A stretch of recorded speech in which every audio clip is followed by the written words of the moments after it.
Namaskar. Welcome to Ek Vartalap at Arunim Ankuran. Arunim Ankuran supports sportspersons. Yat bhavo tat bhavati. You become what you believe. Today we are having a panel discussion on how should we create a strong support system for budding sportspersons. Our panelists today are coaches Ajay Dayal, Ajay Kamble, Jayendra Dhole, and a sport parent, Mr. Narendra Naktode. Welcome to Ek Vartalap at Aruni Mankuran. Aruni Mankuran is an initiative for positive social change through self-development. The goal is greater well-being and happiness for all. At Aruni Mankuran, we believe that each person is unique and special in some way, that each person can make a difference, that each person can have an impact. That's what inspires us to keep going. Let me introduce our panelists. Coach Ajay Dayal is an international badminton player and India team juniors coach. Coach Ajay Kamble is a table tennis coach, Nagpur district team, Nagpur University team, SGFI Maharashtra school team, draw and seeding committee, member of MSTTA. Coach Jayendra Dhole is an international badminton player, NIS coach, coach of Sai Khelo India Center, Nagpur University, coach of Vision Academy, Nagpur. Mr. Narendra Naktode is a sport parent, ITS. He's the father of Amey Naktode, who is a budding champion and has been playing badminton since the age of 5. A warm welcome to all the panelists. Thank you so much for joining us. It's truly a privilege to have you here. So we'll start with the discussion. The topic for today's discussion is how should we create a strong support system for budding champions, for budding sportspersons? So we'd like to listen to the opinion of our panelists. We'll start with Ajay Dayal sir. Ma'am, अगर support की बात है तो अगर किसी भी city में या किसी भी कंट्री में अगर बड़ा इंफ्रास्ट्रक्चर होता है या अच्छा इंफ्रास्ट्रक्चर होता है तो वहां पे प्लेयर्स ज्यादा बढ़ने के चांस ज्यादा है, उनके ग्रोथ होने की चांस बहुत ज्यादा है। राइट। अगर जैसे चाइना जैसी कंट्रीज में बड़े बड़े स्टेडियम्स होते हैं और हर साल हम बैडमिंटन में देखते हैं कि हर कुछ पीरियड में एक चैंपियन निकल के आता है। और इंडिया भी कहीं पीछा नहीं है, पीछे नहीं रहा है। अब अभी हम बैडमिंटन में तो ऐसा इतना कॉम्पीट कर रहे हैं कि वर्ल्ड लेवल पे भी काफी टॉप प्लेयर्स इंडिया के ही है। राइट। इसके पीछे कहीं ना कहीं जैसे बैंगलोर या हैदराबाद जैसे बैंगलोर और हैदराबाद जैसी सिटी में बड़े बड़े इंफ्रास्ट्रक्चर है। इससे बच्चों की प्रैक्टिस बहुत आसान हो जाती है। और मुझे ये बोलना है कि हम तीन चीज होती है एक चैंपियन बनने के लिए। एक तो एक प्लेयर जो डेडिकेटली करना चाहता है, एक कोच जो डेडिकेटली करना चाहता है, और एक पेरेंट। पेरेंट का डेडिकेशन मुझे ऐसा लगता है कि कोच और प्लेयर से ज्यादा लगता है, क्योंकि पेरेंट्स को बहुत चीजें मैनेज करनी है। एक तो अपने बच्चे को एक स्टेडियम पे लाना और लेके जाना, और वहां पे बैठ के पेशेंस दिखाना, या वहां पे वापस रिटर्न उस बच्चे को लेने आना। मुझे ऐसा लगता है बहुत बार कि इतना आसान काम नहीं है वो। बिल्कुल। और मुझे ऐसा फील होता है कि जैसे कोई बच्चा अगर चैंपियन बनता है तो प्लेयर का नाम होता है, कोच का नाम होता है, लेकिन कहीं ना कहीं पेरेंट्स का उतना नाम नहीं हो पाता है। क्योंकि जितने भी मैं पुराने चैंपियंस देखता हूँ तो कुछ ही प्लेयर्स है जिनके पेरेंट्स को हर कोई जानता है। जैसे साइना नेहवाल के पेरेंट्स हो गए या पीवी सिंधु के पेरेंट्स हो गए, हर कोई जानता है। लेकिन श्रीकांत के पेरेंट्स को कोई नहीं जानता है। श्रीकांत भी इक्वली उतना ही बड़ा प्लेयर है, लेकिन कहीं ना कहीं पेरेंट्स, मुझे ऐसा लगता है कि वो पिछड़ जाता है। और उसका बहुत बड़ा रोल है पेरेंट का। अगर पेरेंट बच्चे को स्टेडियम पे ना लाए या जो कोच कराना चाहता है वो सेशन पे ना लाए तो ये जो प्रोसेस है, ये प्रोसेस कहीं ना कहीं रुक जाएगा, चैंपियन बनने वाला प्रोसेस। और पेरेंट बहुत पेशेंटली अपने बच्चे को लाते हैं, ले जाते हैं, और जो कोच बोलता है वो सारा चीज फॉलो करते हैं, तो कहीं जाके एक चैंपियन को पूरा सपोर्ट और एक एक एक प्लेटफॉर्म अच्छा मिल जाता है। तो मुझे ऐसा लगता है कि पेरेंट्स को भी उतना रिकग्निशन मिलना चाहिए। Thank you sir. Ajay Kamle sir, please share.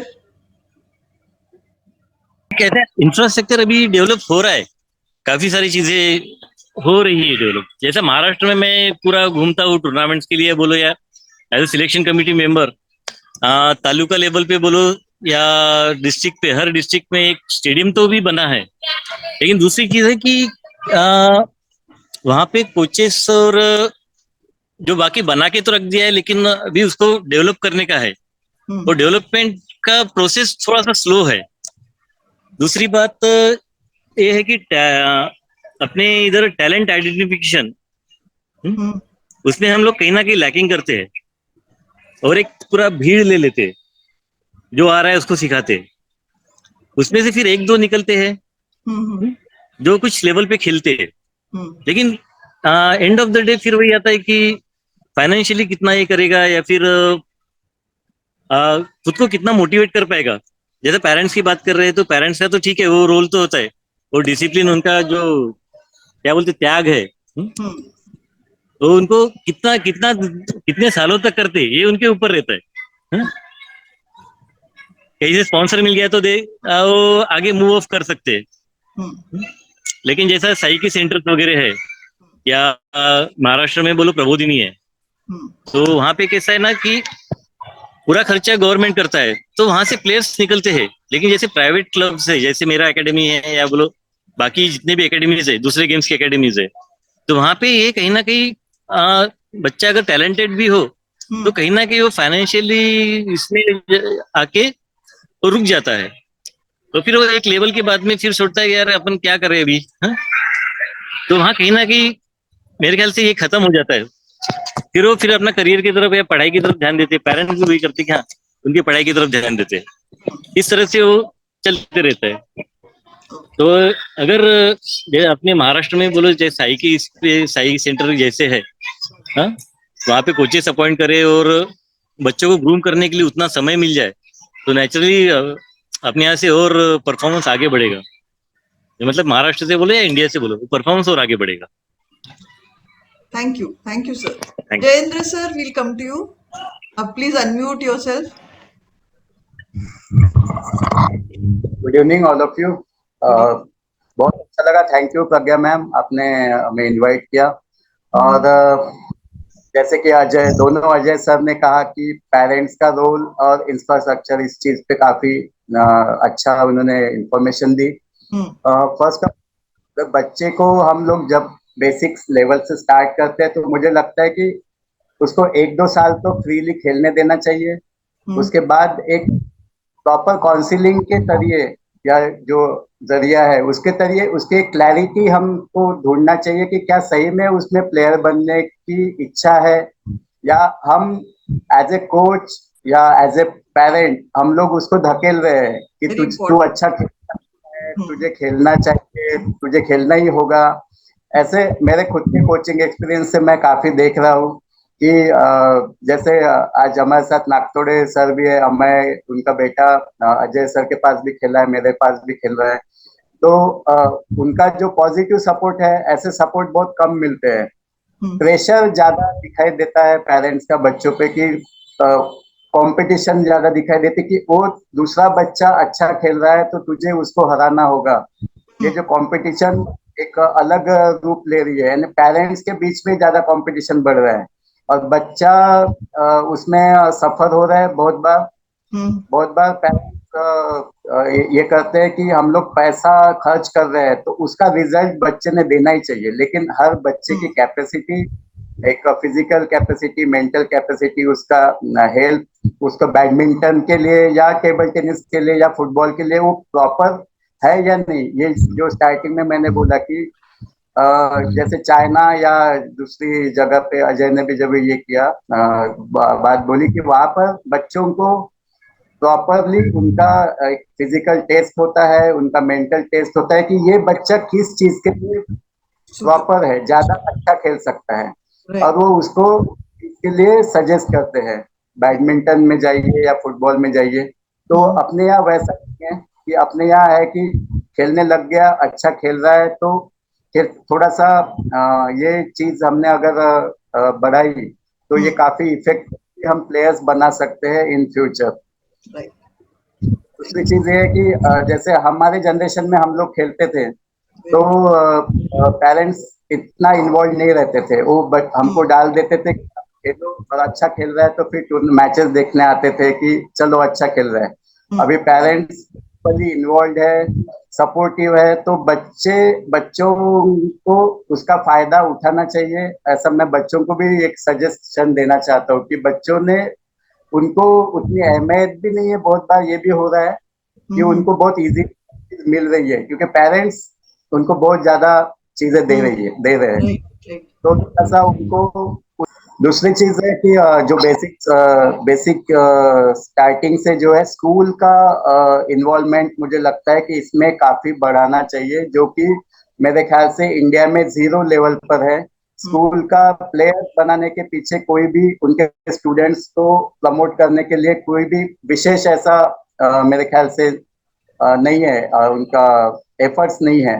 जो डीएसओ की मैच होती है उसमें बस टीम को भेज देते हैं और एक पार्टिसिपेशन के लिए रहता है। बट मेरे ख्याल से स्कूल्स अगर अपने बेस्ट हर गेम से एक एक बच्चा अगर चूज कर ले कि ये बैडमिंटन का, एक फुटबॉल का, एक क्रिकेट का, एक एक बच्चा भी अगर ऐसे 10 बच्चे वो चुन लेती है और उन 10 बच्चों को थोड़ा प्रमोट करती है कि चलो हम आपको 2,000 रुपये महीना देंगे, आपको टूर्नामेंट जाने के लिए उनको अगर सपोर्ट करती है, तो ये फाइनेंशियली जो सपोर्ट मिलेगा बच्चों को, उससे उनको काफी हेल्प होगी। क्योंकि अभी के टाइम में बैडमिंटन या टेबल टेनिस जैसा गेम खेलना बहुत ही कॉस्टली है क्योंकि शटल्स और रैकेट्स के रेट जो है बहुत ही ज्यादा बढ़ गए हैं। तो मेरे ख्याल से स्कूल का जो है, अगर हमको ग्रास रूट लेवल से शुरुआत करनी है प्रॉपर, तो स्कूल का इन्वॉल्वमेंट बहुत ज्यादा इसमें बढ़ाना चाहिए। ऐसा गवर्नमेंट ने कुछ उसमें इनिशिएटिव लेना चाहिए। Thank you, sir. Thank you for sharing your perspective. And we are lucky to have a sport parent with us. In this country, अभी तक ये perspective था कि खेलोगे, कूदोगे, होगे खराब, पढ़ोगे, लिखोगे, बनोगे नवाब. To have a parent who is actually supporting the child to play. Naktode sir, please share your perspective. Good evening to all of you, and thank you for madam inviting me here. As a parent, let me tell you, देखिए क्या होता है कि जब हम बच्चे को डालते हैं, मुझे लगता है कि हमारे दिमाग में कहीं ऐसा नहीं होता कि हमें इसको चैंपियन बनाना है। और मुझे लगता है कि आज के डेट में स्पोर्ट्स एक नेसेसिटी हो गई है लाइफ के लिए।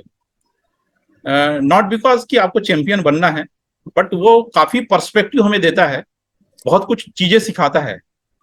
तो अगर सपोज जैसे मैंने अपने बच्चे को अगर 6 साल पहले मैंने अगर बैडमिंटन में डाला हूं, तो दिमाग में कहीं नहीं था कि हमें जो है उसको चैंपियन बनाना है। He should involve in some sports so that he should learn something. और आज की स्थिति में क्या हो गया है कि सोशल मीडिया, ओटीटी प्लेटफॉर्म, इतनी सारी चीजें हो गई हैं कि they distract the students, and I think the sports is the best way, सबसे बढ़िया माध्यम है कि उस डिस्ट्रैक्शन को दूर करता है। एंड दैट्स व्हाई कोई भी पेरेंट्स जो है अपने बच्चे को स्पोर्ट्स में डालता है। दूसरी बात यह है कि देखिए अभी सारे सरों ने बोला कि मतलब पेरेंट्स का काफी योगदान होता है। देखिए आज जो है जब हम बच्चे को डालते हैं तो एक साधारण स्पोर्ट्स खेलने के लिए डालते हैं, लेकिन भाग्यवश क्या होता है कि अगर हमें अच्छे कोचेस मिल गए या जो है अच्छा इंफ्रास्ट्रक्चर मिल गया तो बच्चा ग्रो कर जाता है। बच्चा जब ग्रो कर जाता है और थोड़ा सा अच्छा खेलने लगता है, तब मुझे लगता है कि उसे एक अच्छे सपोर्ट सिस्टम की जरूरत होती है। बिल्कुल। And that support system is not only the, I think it involves lot of things like बहुत मतलब coach, how the coach is there, parents किस तरह से सपोर्ट्स कर रहे हैं, इवन जो स्पोर्ट्स जो बच्चा खेल रहा है उसमें कितना डेडिकेशन और पैशन है, दूसरा जो है वो कितना टाइम देना चाहता है। these are the all support systems. जैसे जैसे ऊपर जाएगा वैसे वैसे इन चीजों की उसको जरूरत पड़ती रहेगी। आज देख लीजिए, आज कोई भी गेम उठा के देख लीजिए, there are lakhs of players are playing there. ऐसा नहीं कि एक दो बच्चे खेल रहे हैं। जैसे अगर आज आप नागपुर में ही बात करें, नागपुर में कम से कम 2000 बच्चे जो है बैडमिंटन खेलते हैं। इतना ज्यादा कंपटीशन है। तो मुझे लगता है कि जब हम खेलते हैं तब बच्चों को ये रियलाइज करना बहुत जरूरी है, एनकरेज करना जरूरी है कि this is not the only way to for the livelihood. बहुत सारे बच्चे मैं देखता हूं क्या करते हैं कि सिर्फ खेलते रहेंगे, दे नेग्लेक्ट द स्टडीज। तो मुझे लगता है कि चाहे वो पेरेंट्स हो, चाहे कोच हो, चाहे और दूसरे सपोर्ट सिस्टम हो, वी मस्ट नॉट फॉरगेट कि yes, education and academics is that much important with respect to sports also. तीसरा देखिए कि जब हम जैसे जैसे ऊपर जाते हैं, जैसे सभी जयेंद्र ढोले सर ने बताया, जय दयाल सर ने बताया, कामड़े सर ने बताया कि कोई भी गेम बड़ा कॉस्टली होते जा रहा है। तो एक समय के बाद जिसकी आर्थिक स्थिति अच्छी है, जिसकी इकोनॉमिक कंडीशन अच्छी है, वो तो एफोर्ड कर सकता है। लेकिन जिसकी इकोनॉमिक कंडीशन अच्छी नहीं है, वो इस खर्चे के कारण जो है अपना पैशन कुछ दिन बाद छोड़ देता है। तो मुझे लगता है कि कहीं ना कहीं चाहे वो सोसाइटी हो या जो है स्पोर्ट्स फ्रेटर्निटी हो, हम लोगों ने ऐसा इंतजाम करना चाहिए कि जैसे पब्लिक प्राइवेट पार्टनरशिप आ जाए, इंडस्ट्रीज आ जाए, ताकि जो है वो जो बच्चा जो है अफोर्ड नहीं कर पाता उसको हम एक फाइनेंशियली सपोर्ट दें।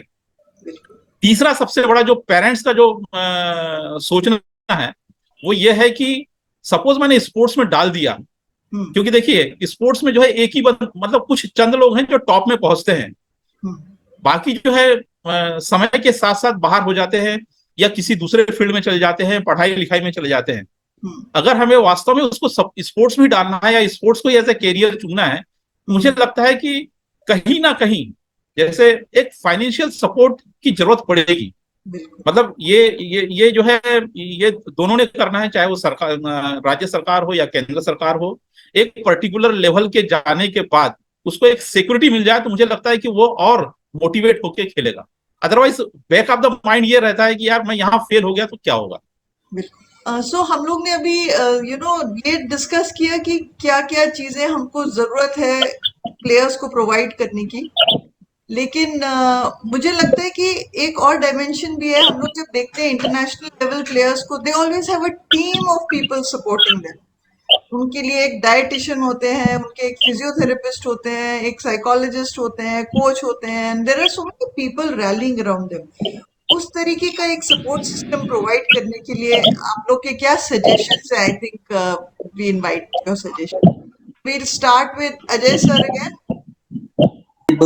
तो ऐसा कर सकते हैं कि एक ऐसी टीम बनाई जाए जिसमें साइकोलॉजिस्ट हो, एक फिजियोथेरेपिस्ट हो और एक अच्छे लेवल का ट्रेनर हो। तो वो जैसे एक कुछ एकेडमी मिलके उसका यूज कर सके, ये एक पैटर्न हो सकता है। बाकी ऐसा चीज यानी जो आप बोल रहे हो ये मुंबई में और चेन्नई में या बड़ी सिटीज में होना बहुत इजी है।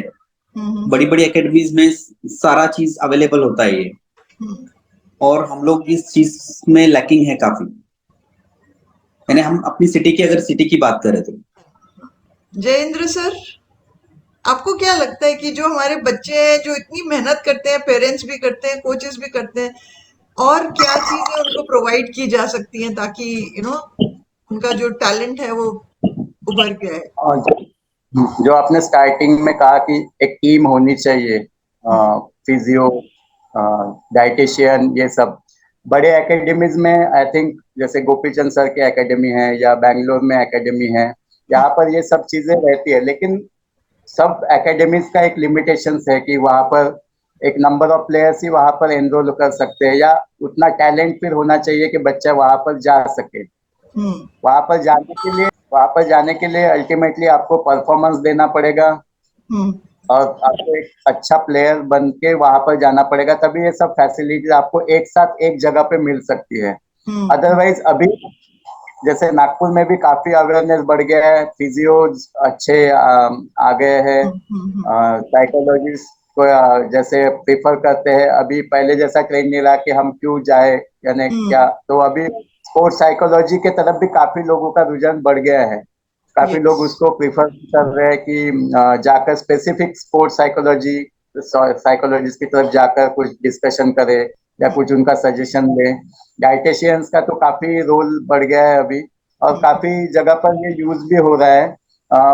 मोस्टली हमारे यहाँ इतनी बड़ी एकेडमीज नहीं है कि सब बच्चे एक लेवल के हो। जैसे गोपीचंद एकेडमी में वहां पर एक टूर्नामेंट ओरिएंटेड प्लेयर्स खेलते हैं, तो सब जगह पर ऐसे प्लेयर्स नहीं है। कुछ जगह पर जैसे हमारे एकेडमी में सब मिक्स रहते हैं, कोई एक टूर्नामेंट वाले भी है, बेसिक वाले भी है, रिक्रिएशन वाले भी है, तो हम सबको एक साथ एक इसमें बांध नहीं पा रहे हैं।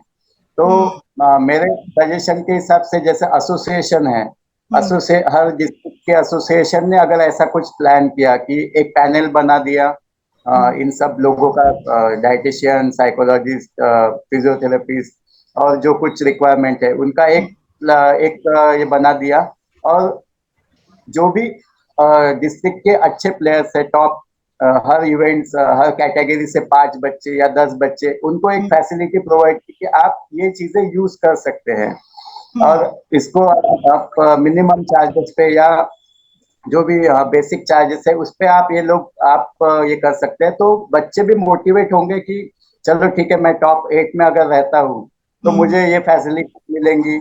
बच्चों को मोटिवेशन मिलना चाहिए कि अगर मैं ये करता हूँ, सेमीफाइनल में पहुंचता हूँ, तो मुझे डाइटेशियन और फिजियो ये सब चीजें मुझे एसोसिएशन के तरफ से सपोर्ट में मिल सकती है। तो मेरा थोड़ा सजेशन ऐसा है कि एसोसिएशंस अगर ऐसा आके कुछ प्लान करते हैं, और अलॉन्ग विथ जो एकेडमीज है, जैसे अजय सर का है, मेरा है, और माकोड़े सर है, ऐसे जो इनसे अगर डिस्कस करके एक ऐसा बनाते हैं तो ये बहुत अच्छा प्लेटफॉर्म बन सकता है कि सभी बच्चों को उसका बेनिफिट मिले, अदर देन जो चैंपियंस है उनको भी मिले, और बाकी भी बच्चे तो वो भी उसके साथ जुड़ते जाएंगे। तो ये अच्छा हो सकता है। Thank you sir. बहुत मुझे लगता है that's a very practical solution also, because ऐसा नहीं है कि प्रोफेशनल्स अवेलेबल नहीं है, it is about bringing them together. वो एक इनिशिएटिव लेने की बात है। यस, अभी इंडिविजुअली तब प्रोफेशनल्स को ये कनेक्ट कर रहे हैं काफी, जो प्लेयर्स है जो ऑल इंडिया खेलते हैं स्टेट पे, वो इंडिविजुअल लेवल पे जा रहे हैं, लेकिन एक एज ए टीम अगर हमको एक करना है तो एक पैनल हमको एक बनाना पड़ेगा। तो association can make big role in this. Thank you sir. Sir, as a parent आपका क्या पर्सपेक्टिव है कि क्या एक्शनेबल पॉइंट्स हैं जो हम लोग एक्सपेक्ट कर सकते हैं सपोर्ट करने के लिए? क्योंकि फाइनेंशियल एस्पेक्ट भी हमने देखा, plus there is that academic dimension कि स्कूल्स किस तरीके से सपोर्ट कर सकते हैं। मैडम आपने बिल्कुल सही बोला कि सबसे पहले तो ये स्कूल से शुरुआत होनी चाहिए, जहां पे जो है there should be adequate infrastructure, and that sport classes must be made compulsory at least 1 hour in every school.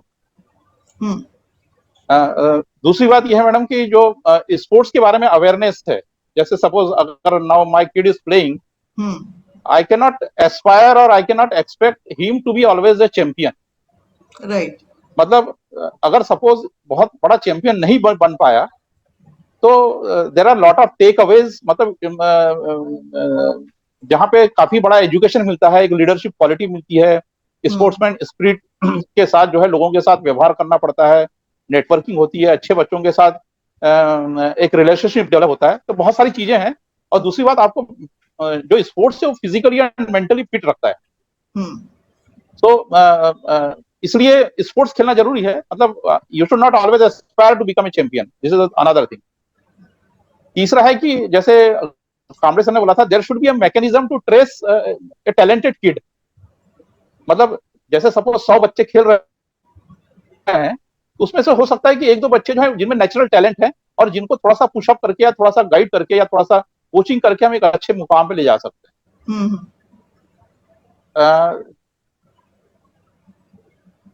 चाहे कोई भी स्पोर्ट हो, आपको एक इंफ्रास्ट्रक्चर की जरूरत पड़ती है, और हर चीज में जो है हम लोग हो सकता है कि मतलब गवर्नमेंट की तरफ ना देखें इसमें। इसलिए जो है मुझे ऐसा लगता है कि यहाँ पे पब्लिक प्राइवेट पार्टनरशिप आनी चाहिए, इंडस्ट्रीज आनी चाहिए जो सपोर्ट करे।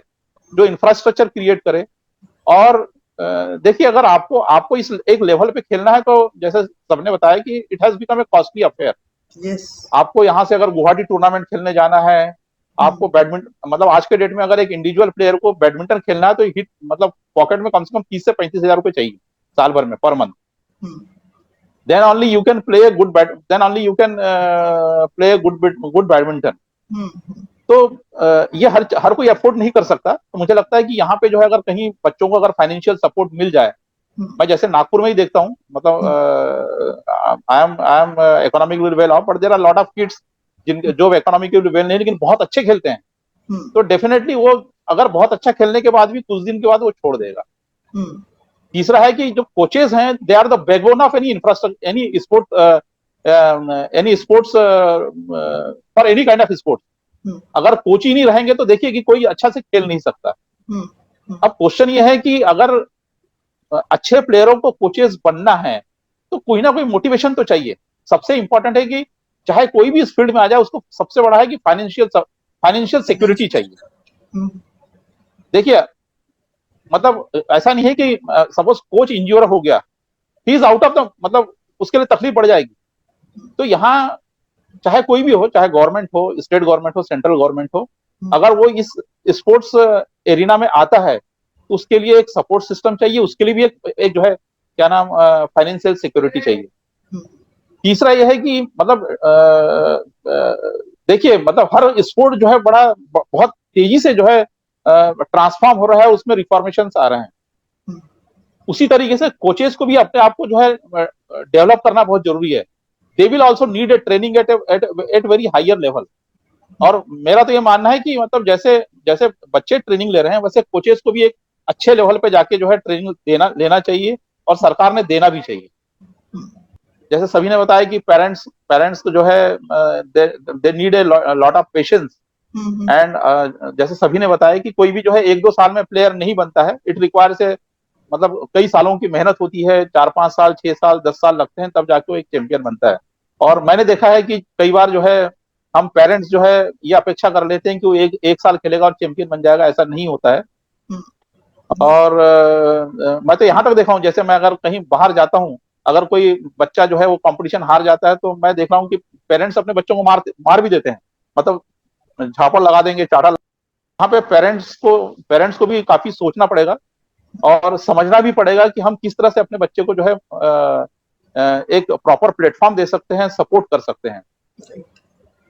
बट मुझे ऐसा लगता है, जैसे अभी हमारे यहाँ अमय भी खेल रहा है, तो हमें कहीं ना कहीं कंप्रोमाइज तो करना पड़ेगा। जैसे मैं आज जो है आई कैन नॉट, मैं फुल फ्लेज जो है उसको स्पोर्ट्स में नहीं डाल सकता कि तो 8 घंटे खेले या 10 घंटे खेले, बिकॉज मुझे पता नहीं है उसका भविष्य, मतलब भविष्य कहाँ होने वाला है।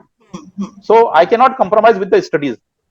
सो मैं क्या कर रहा हूँ, मैं दोनों को जो है बैलेंस करके रखा हूँ। जैसे अभी 10वीं के पहले तो जो है 6-6, 7-7 घंटे भी खेल लेता था, तो अभी हमने उसको कम कर दिया और मतलब स्टडीज को भी साथ में लेके चल रहे हैं।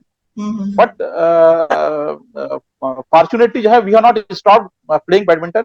मतलब इंस्पाइट ऑफ, जैसे अभी वो जेई की तैयारी कर रहा है, तो मैं तो चाहूंगा कि वो 2 घंटा जो है, 2 से 4 घंटा जो है बिल्कुल खेले। बट जब खेलेंगे तो हम पढ़ाई से कंप्रोमाइज नहीं कर सकते। और ये मैं कोचेस से भी चाहूंगा कि कोचेस भी जो अपने बच्चों को ये बिल्कुल मार्गदर्शन करें कि भाई तुम लोग खेल रहे हो तो बहुत अच्छा कर रहे हो, बट साथ में अपने पढ़ाई को मत भूलो। Okay, thank you. I think social जो एक अभी एक्सेप्टेंस तो बढ़ गया है लोगों का खेलने की तरफ, बच्चों को खेलने के लिए एनकरेज कर रहे हैं पेरेंट्स, लेकिन जो फाइनेंशियल सपोर्ट है, जो टेक्निकल सपोर्ट है, जो साइकोलॉजिकल सपोर्ट है, वो सब एरियाज में हम लोग को there is a lot of work to be done. आप लोग इतने सालों से खेल भी रहे हैं और कोचेस भी हैं, तो कुछ अपने पर्सनल एक्सपीरियंस से शेयर करिए। कभी आपको ऐसा लगा कि काश मुझे ये सपोर्ट मिल गया होता? मैं अभी आपको एक एक्सपीरियंस शेयर करता हूँ। जैसे अभी because I am looking for lot of things जो है, जैसे मैंने बीच में शायद आपको भी कॉल किया था कि मतलब खेलने के साथ जैसे एक फिजिकल तो होता है, फिजिकल ट्रेनिंग होता है, एक टेक्निकल ट्रेनिंग होता है, दोनों जो है हमारे कोचेज जो है उसको प्रोवाइड करते हैं। बट कहीं ना कहीं जो है मेंटल ट्रेनिंग जो होती है ना, मेंटल ट्रेनिंग होना बहुत जरूरी है। वो जब आप एक लेवल पे जाते हैं और 19-20 में जो है जब आप मैच हार जाते हैं तो मुझे ऐसा लगता है कि वहां पे आप दोनों प्लेयर टेक्निकली परफेक्ट है, but who is mentally strong, that counts more. तो मजा यह है कि जैसे खेलना और वो तो सब कुछ ठीक है, बट मुझे लगता है कि बहुत सारे प्लेयर या जो बच्चे हैं वो डाइट के ऊपर ध्यान नहीं देते, और उसका एकमात्र कारण ये होता है कि उस समय एनर्जी होती है, उस समय जो है काफी पावर होता है, तो बच्चे निकल जाते हैं। लेकिन जब आप एक प्रोफेशनल लेवल पे टूर्नामेंट खेलते हैं, एक नेशनल लेवल पे या स्टेट लेवल पे टूर्नामेंट खेलते हैं, तो डाइट का एक बहुत बड़ा रोल है। बट घर वाले उसको जो है ना, जो पेरेंट्स है वो शायद उसे समझा नहीं सकते। तो मुझे लगता है कि बाहर जो है, चाहे वो कोचेज हों या दूसरे जो डाइटिशियंस हो, वो मैं देखता था, जैसे जब हम लोग अजय दयाल सर पास से थे तो वो इन चीजों को ध्यान देते थे, डाइटिशियन को बुलाते थे, या मेरे ख्याल से आपने भी वहां पे जो है वाईएमसी में आके जो है कई बार बच्चों को मार्गदर्शन किया है कि किस तरह से आप लोगों को मेंटली स्ट्रांग होना चाहिए। तो ये जो है कंटिन्यूअस प्रोसेस है, कंटिन्यूअसली चलते रहना चाहिए। Thank you sir. One of the coaches can share as a player also, आपको कभी ऐसा महसूस हुआ कि ये सपोर्ट मिलना कितना इम्पोर्टेंट है? Please go on, who wants to? Yes, Ajay sir, Ajay Dayal sir. मुझे तो बहुत बार ऐसा फील होता है, जब मैं बैडमिंटन में जब मैं खेला करता था तो मेरे साथ में जो प्लेयर्स थे, तो वो और हम लोग ऐसा डिस्कस करते थे कि हम लोग को एक्चुअली कोचिंग नहीं मिल रही। ऐसा लगता था कि हम लोग को कुछ पूछना चाह रहे हैं या समझना चाह रहे हैं, तो हम लोग को कोई ऐसा ऐसा उस तरीके का जो आज जो अवेलेबल है बच्चों के पास। मुझे ऐसा लगता है कि उस पीरियड में जब हम लोग खेल रहे थे, जब मैं खेल रहा था, तो मुझे ऐसा लगा कि मुझे वो चीज नहीं मिली, या आज जो बच्चे प्रैक्टिस कर रहे हैं या जिस प्रैक्टिस उनको मिलती है, उस टाइप की प्रैक्टिस पहले नहीं होती थी, या उतना अवेयरनेस नहीं था उस चीज का। अगर वो सब हर हर जनरेशन को एक्चुअली ये लगते रहेगा, अभी जो बच्चे खेल रहे हैं उनको 10 साल के बाद ऐसा लगा कि हमको अभी जो बच्चे खेल रहे हैं वैसी चीजें मिल जाती तो हम लोग कहीं और रहते, तो ये सब जनरेशन को तो लगते रहेगा। मैम जयेंद्र सर, कुछ बोलना चाहते हैं आप? राइट, एकदम जैसे अजय ने बताया कि हम लोगों को इंफ्रास्ट्रक्चर, जैसे एक बेसिक चीज थी कि नागपुर में जब हम लोग खेलते थे कॉम्पिटिटिव या जूनियर्स में थे, तब वुडन कोर्ट्स कहीं पर भी अवेलेबल नहीं थे। अभी लकीली नागपुर में मेरे ख्याल से ऑलमोस्ट 25-40 वुडन कोर्ट्स होंगे, जिसपे सिंथेटिक कोर्ट्स भी है। तो उस टाइम पे सीमेंट कोर्ट पे हम लोग खेलते थे, और जब हम लोग बॉम्बे या पूना जाते थे टूर्नामेंट, मोस्टली स्टेट टूर्नामेंट्स के लिए, तो वहां पर वुडन कोर्ट्स होते थे। तो वो सबसे बेसिक प्रॉब्लम आता था हम लोगों को कि हमें उस सरफेस पे खेलने की बिल्कुल आदत नहीं थी, और वो उसके लिए हम बहुत स्ट्रगल करते थे। धीरे धीरे हम टूर्नामेंट को जाके फिर सीखे कि वुडन कोर्ट पे कैसे एडजस्ट करना है, कैसे खेलना है। तो हमारे तो काफी साल उसमें निकल गए कि वुडन कोर्ट पे कैसे एडजस्ट करना है बाहर जाने के बाद। सेकेंड थिंग, मेरे फादर ने, हम लोग मिडिल क्लास फैमिली से थे, लेकिन मेरे फादर ने मुझे पूरा सपोर्ट, यानी उनके जितने कैपेसिटी में था वो पूरा सपोर्ट उन्होंने मुझे दिया। लेकिन फिर भी बैडमिंटन जैसे महंगे गेम को खेलना हमारे लिए बहुत वो टास्क था, एक जैसे टूर्नामेंट के लिए बाहर जाना। तो ये इन चीजों में काफी हम लोग ये हो जाते थे कि चलो अरे ये टूर्नामेंट स्किप कर देते हैं, अगले महीने वाली टूर्नामेंट खेल लेना। तो अभी के मैं जो देखता हूँ कि बच्चों को ये चीजें काफी लकीली अच्छे से मिल रही है। तो बाद में जैसे अजय ने भी और मैंने भी, हम लोगों ने बाद में बहुत अर्ली स्टेजेस में कोचिंग स्टार्ट किया, और कोचिंग स्टार्ट करने के बाद हम लोग कुछ अर्न करने लगे, और कुछ खुद ही अर्न करके हम खुद ही बाहर टूर्नामेंट खेलने लग गए। तो आप लोग देखेंगे कि हमारे परफॉर्मेंसेस जो है वो सीनियर लेवल में ज्यादा ज्यादा परफॉर्मेंसेस है, क्योंकि हम लोग ज्यादा बाद में लेट हमारे करियर में, हम लोग सीनियर 20 साल के बाद हम लोग ज्यादा बाहर जाने लगे। तो वो चीजें रही। कैंप्स जो रहते थे, जैसे थाना में एक बहुत बड़ा कैंप होता है अभी भी फेमस, उस कैंप के लिए हम कभी तो जा नहीं पाए। तो ऐसे कैंप्स वगैरह हम अटेंड कर सकते थे अगर उस टाइम पे, अगर हमको सपोर्ट मिल जाता था। तो एक एक इससे भी ऊपर का लेवल हम लोग अचीव कर सकते थे, ऐसा एक मन में आता है कि शायद वो हो सकता था। तो लेकिन एनी हाउ हमको कोचिंग भी मिला, जो भी मिला, तो हम लोग काफी सीखे, उसके भरोसे हम लोग कोचिंग भी कर रहे हैं और मेरे ख्याल से काफी बच्चे नागपुर से अभी अच्छा खेल रहे हैं। तो जैसे नागपुर सर ने बोला कि प्राइवेट सेक्टर को इन्वॉल्व होना चाहिए, तो फाइनेंशियल मुझे लगता है कि थोड़ा सा इसमें गवर्नमेंट ने इनिशिएटिव लेके प्राइवेट कंपनीज है, इतनी बड़ी बड़ी कंपनीज है, टीसीएस, विप्रो, बजाज जैसे, इनको कंपलसरी करना चाहिए कि आपको स्पोर्ट्स रिक्रूटमेंट करना पड़ेगा। बहुत अच्छा ऐसा अगर वो हर साल अगर वो 2-4 भी रिक्रूटमेंट करते हैं हर कंपनी, क्योंकि स्पोर्ट्स वाले बच्चे वो तो पढ़ाई में भी अच्छे ही कर रहे हैं, जैसे मैं है, वो दोनों इसमें मेरिट, वो बच्चा मेरिट यानी वो अच्छा इंजीनियर है, लेकिन अगर उसको ये सपोर्ट मिल जाए कि चलो तुमको स्पोर्ट्स का एक 5% उसमें मिल जाएगा जॉब के इसमें, तो उसका कॉन्फिडेंस बढ़ जाएगा कि चलो मुझे थोड़ा सा मैं खेल में भी ज्यादा वक्त दे सकता हूँ। तो ये बहुत फायदा हो सकता है अगर प्राइवेट कंपनीज को ये किया जाए कि आपको स्पोर्ट्स रिक्रूटमेंट करना है, जैसे रेलवे करती है या बैंक करती है, वैसे स्पोर्ट्स रिक्रूटमेंट्स और बढ़ने चाहिए। जॉब सिक्योरिटी थोड़ी बच्चों की बढ़ेगी, तो पेरेंट्स भी फिर उनको मोटिवेट करेंगे कि चल भाई खेल, और थोड़ा जॉब वगैरह भी मिल सकता है। अभी उसमें बिल्कुल सिक्योरिटी नहीं है। 10वीं 8वीं 10वीं के बाद सब बाइक ये कर देते हैं कि भैया तू अब पढ़ाई को लग जा, आईआईटी जाना है या जो भी करना है, स्पोर्ट्स के भरोसे नहीं हो सकता। तो ये चीजें मेरे को लगती है कि फाइनेंशियली थोड़ा सा ये चीज अगर आ जाए तो वो भी सपोर्ट हो सकता है। ये मुझे लगता है एक बहुत इम्पोर्टेंट पॉइंट है सर, फ्रॉम हम सबका शायद ये कॉमन पर्सपेक्टिव है कि फाइनेंशियल सपोर्ट प्लेयर्स को भी मिलना चाहिए और सिक्योरिटी भी मिलना चाहिए, कोचेस के लिए भी, प्लेयर्स के लिए भी, सबके लिए एक बहुत इम्पोर्टेंट डायमेंशन है ये।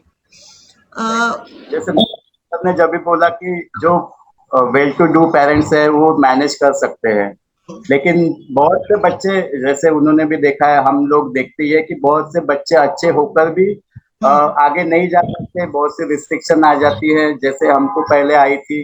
तो हम लोग भी इतना कुछ नहीं कर सकते कि उनको प्रमोट कर सके। तो मेरे ख्याल से जैसे इंश्योरेंस कंपनी एक करती है, सबसे पैसा इकट्ठा करके जो जरूरतमंद जिसको पड़ती है उसको देते हैं, वैसे अगर एक एसोसिएशन बनाया जाए और अवेयर किया जाए सबको, मिनिमम 100 रुपीज या समथिंग, ऐसा एक छोटा अमाउंट भी हर पेरेंट या हर प्लेयर, जैसे 2000 प्लेयर नागपुर में है, एक 50 रुपए 100 रुपए भी महीने के अगर जमा करते तो एक अच्छा अमाउंट धीरे धीरे डेवलप हो सकता है।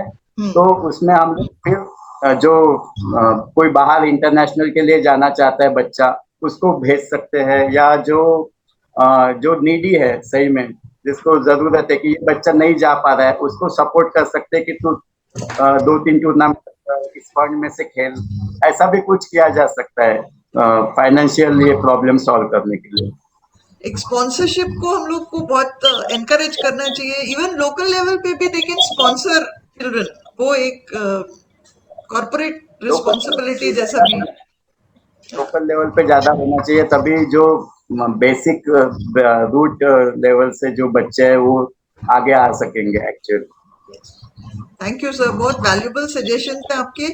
एंड आई थिंक अगर कोई भी जो सुन रहे हैं, if they can participate in this kind of team work, अगर सब लोग जुड़ जाएंगे तो बहुत अच्छा रहेगा।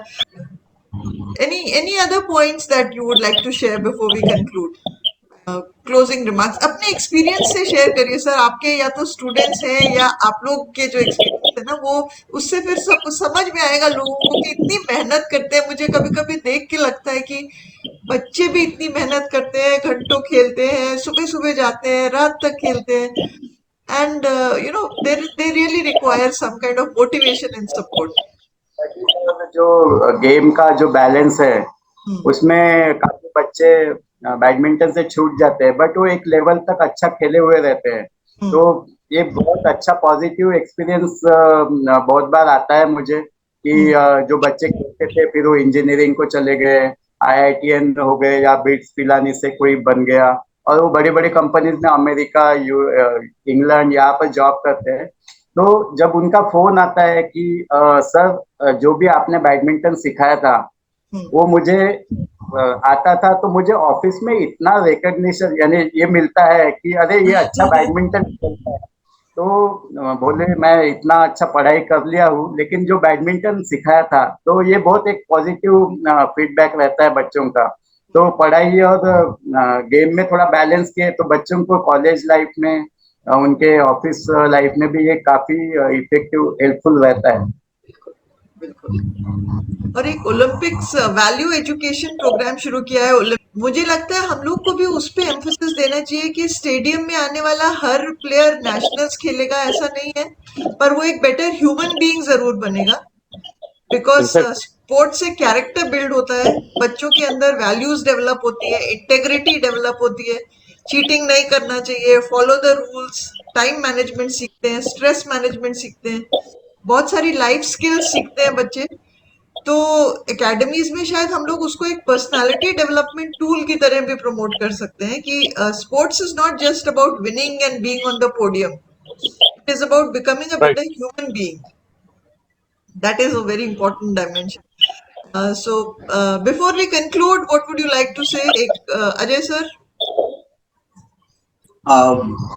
मैं यही बोलना चाहूंगा मैम कि बच्चे जो जितने भी, जैसे जयेंद्र सर ने भी बताया कि जब बच्चे रिकग्नाइज करते हैं बाद में, तो वो जो एक कोच का फीलिंग है कि उसको बहुत अच्छा लगता है कि हमको इतने साल बाद क्या वो या इतना बड़ा होने के बाद भी हम करता है या स्पोर्ट्स को लव करता है।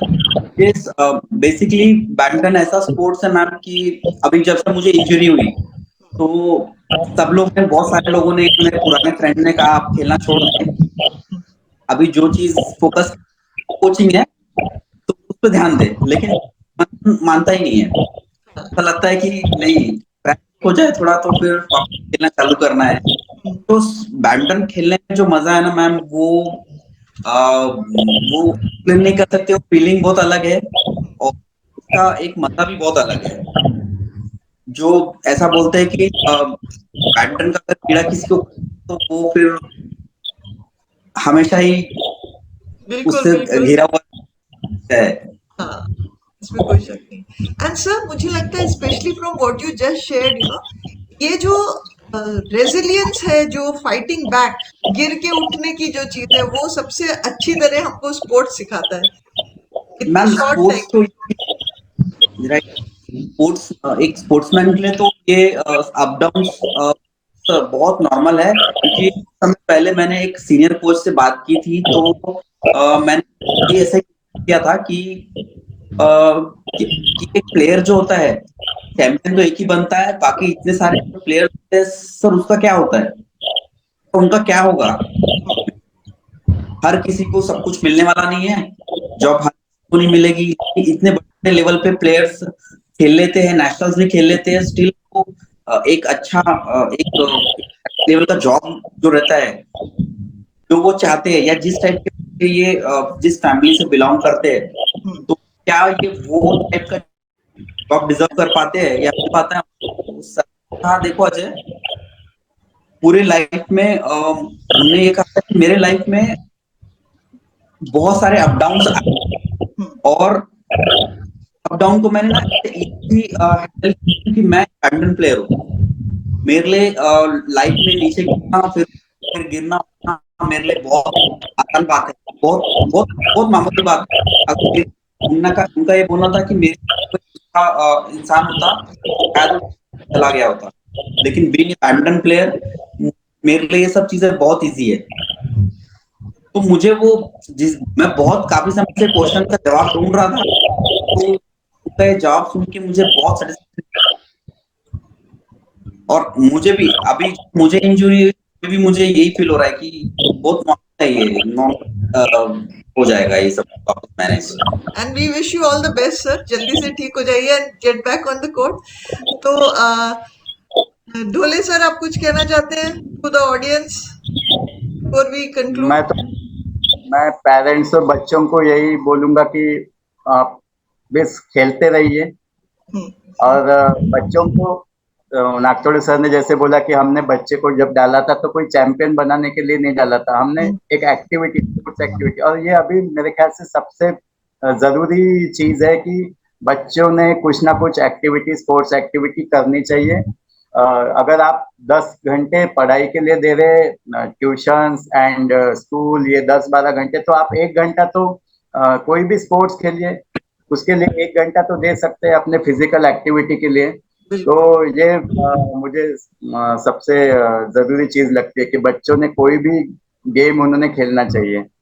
और दूसरी चीज की जैसे पेरेंट्स का, अजय ने स्टार्टिंग में बोला था कि पेरेंट्स लोगों का बड़ा रोल है इसमें, तो ये चीज मैं मानता हूँ बहुत। और लाइक मेरे फादर हमेशा जब उनको बोलने का मौका मिलता है तो बताते हैं कि मैं बहुत प्राउड फील करता हूँ जब मेरा नाम, मुझे लोग पहचानते हैं मेरे बेटे के नाम से। तो नाइस। बहुत ही तब अच्छा फील होता है। तो पेरेंट्स को भी ये है, सब लोगों को रिकग्निशन मिल रहा है, तो बच्चों ने खेलना चाहिए और पेरेंट्स भी उनको सपोर्ट करते रहे, यही मेरा सजेशन है। Thank you sir. Nagtode sir, any concluding remarks? दोनों सर ने बोला कि एक फाइटिंग स्पिरिट सिखाता है और जो जिंदगी में बहुत काम आती है, और मुझे लगता है कि वो हमें एकेडमिक्स में नहीं मिलता है। मैं आपको छोटा सा उदाहरण बताता हूँ कि जब हम जीतने की संभावना करते हैं और बच्चा जब हार जाता है, तब सोचिए कि उसके मन में क्या होता है, उसके मन में क्या गुजरता है, वो किस तरह से डिप्रेस हो जाता है, किस तरह से स्ट्रेसफुल हो जाता है, and then again he come out from that, and next morning वो कोर्ट में जाता है और खेलना शुरू करता है। तो that's the thing every kid has to learn. और मुझे लगता है कि आने वाला जो समय है, देखिए हर समय जो है एक बड़ा टफ समय होने वाला है, कंपटीशन बहुत ज्यादा होने वाली है। तो मुझे लगता है कि हमें बच्चों को जो है ना fighting spirit instead of academics, fighting spirit सिखाना ज्यादा जरूरी है, and that we will get from any kind of sports. तो मुझे लगता है जो लोग स्पोर्ट्स से एसोसिएटेड है, जैसे हम लोग सब, we are all sport loving people, जो लोग स्पोर्ट्स को नहीं जानते हैं, नहीं उसमें इंटरेक्ट करते हैं, उनको कभी कभी टूर्नामेंट्स देखने जाना चाहिए। कभी कभी देखना चाहिए कि बच्चे और कोचेस कितनी मेहनत करते हैं, घंटों खेलते हैं, एंड वो जो एक माहौल होता है, इट्स सो इलेक्ट्रीफाइंग, इतना मजा आता है बच्चों को देख के खेलते हुए। बहुत मेहनत, it takes a lot of effort. So I think as a parent, as a sport parent, thank you to the coaches, thank you sirs, both of you for being here. एक मैडम एक concluding statement बोल देता हूँ madam, जो सचिन तेंदुलकर ने बोला था कि from a sport loving nation we must transform into sport playing nation. हाँ, वेरी इंपॉर्टेंट। अच्छी बात है, राइट सर। और खेलेगा इंडिया तो खिलेगा इंडिया। मैं सबको यही बोलती हूँ, प्लीज अपने बच्चों को एनकरेज करिए खेलने के लिए। इनफैक्ट मुझे लगता है पेरेंट्स को भी खेलना चाहिए। I don't know why we stop playing. Luckily both the coaches are still playing and they are doing really good. और बहुत सारे पेरेंट्स भी हैं जो खेलते थे और अब नहीं खेलते हैं, तो आई थिंक खेलना शुरू करिए। अभी लेडीज लोगों ने काफी स्टार्ट किया है, लेडीज आफ्टर मैरिज और आफ्टर 35 एज काफी लेडीज इंडिया में खेलने लगी है, जो मास्टर्स टूर्नामेंट खेलने जाते हैं। तो वहां पर जो सबका रिस्पॉन्स है वो काफी अच्छा है। तो अभी पेरेंट्स या जो पुराने प्लेयर्स हैं या जो कभी नहीं खेल पाए पढ़ाई के कारण, या वो भी वापस स्पोर्ट्स में आ रहे हैं धीरे धीरे। जो मास्टर्स टूर्नामेंट जो हो रहे हैं हर स्पोर्ट्स में, तो दिस इज एग्जांपल कि लोगों का अवेयरनेस काफी बढ़ा है और सीनियर्स भी काफी है अभी। बिल्कुल बिल्कुल। And I think this is a good time to share Ajay Dayal sir का जो यहाँ पर कोट है, उसमें अभी तक बहुत सारे men used to play, now we have 3 women playing in the morning, और एक मम्मी है जिनका छोटा सा बच्चा है, वो जग जाता है तो वो उसके साथ में कोर्ट में आ जाता है। खेल नहीं पाती है but she brings him along. So mothers should also play, and I think I am so grateful to all of you कि आपने इस चर्चा में भाग लिया. I hope we could send out a message कि जो खिलाड़ी हैं उनको बहुत सपोर्ट चाहिए, जो खेलते हैं, जो कोचेस हैं, पेरेंट्स, स्कूल सपोर्ट कर सकते हैं, कॉर्पोरेट्स सपोर्ट कर सकते हैं, मोर देन एनीथिंग एल्स जो सोसाइटी है उसको रिस्पेक्ट देना चाहिए स्पोर्ट्स पर्सन्स को. डिसिप्लिन चाहिए आपको एक स्पोर्ट्समैन बनने के लिए. नेशन बिल्डर्स हैं आई थिंक कोचेस भी. So thank you from the core of my heart. And Arunima अंकुरन के एक वार्तालाप में आने के लिए बहुत बहुत धन्यवाद. Thank you. Thank you ma'am, thank you.